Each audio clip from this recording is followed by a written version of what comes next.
नमस्कार दोस्तों, क्या आपको पता है कि किस देवी या देवता की कितनी परिक्रमा करनी चाहिए और हमें परिक्रमा किस तरफ से करनी चाहिए, उसकी सही दिशा क्या होती है।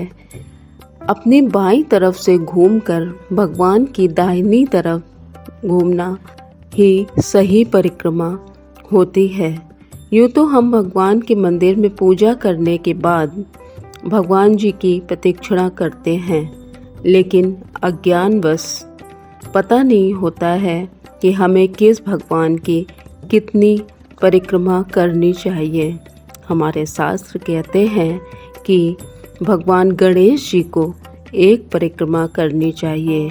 यदि आप गणेश मंदिर जाते हैं तो सिर्फ और सिर्फ एक परिक्रमा करें। सूर्य भगवान को जल देने के पश्चात हमें 2 परिक्रमा करनी चाहिए। शंकर जी के मंदिर में जाते हैं तो पूजा करने के पश्चात 3 प्रदक्षिणा करनी चाहिए। शंकर जी के मंदिर में आप ध्यान रखें कि अगर जलाधारी से घूमकर आधी ही परिक्रमा शंकर जी की जाती है और शंकर जी के मंदिर में सिर्फ 3 परिक्रमा ही करें। अगर आप भगवान कृष्ण के मंदिर जाते हैं, विष्णु भगवान जी के मंदिर जाते हैं या राम मंदिर, नरसिंह भगवान के मंदिर या 12 भगवान के मंदिर, विष्णु अवतार के किसी भी मंदिर में आप जाते हैं तो सिर्फ आप 4 परिक्रमा करनी चाहिए।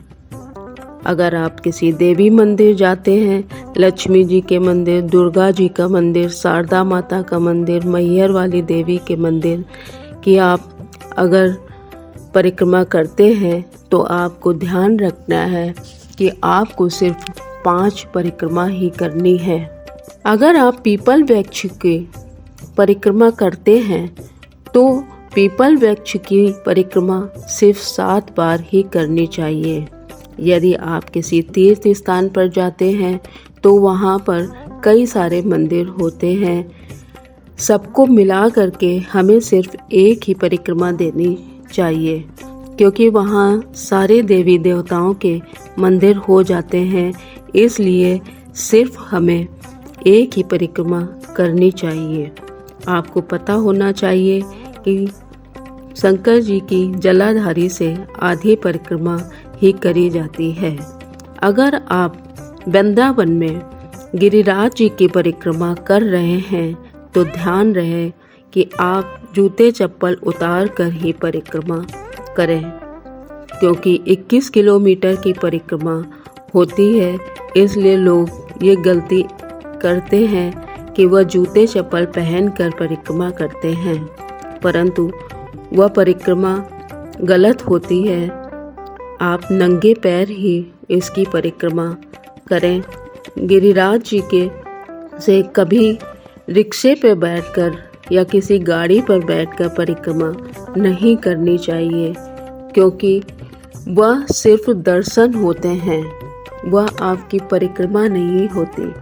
परिक्रमा सिर्फ आप अगर श्रम पूर्वक करते हैं और भगवान का ध्यान कर करते हैं तभी आपकी परिक्रमा पूरी होती है।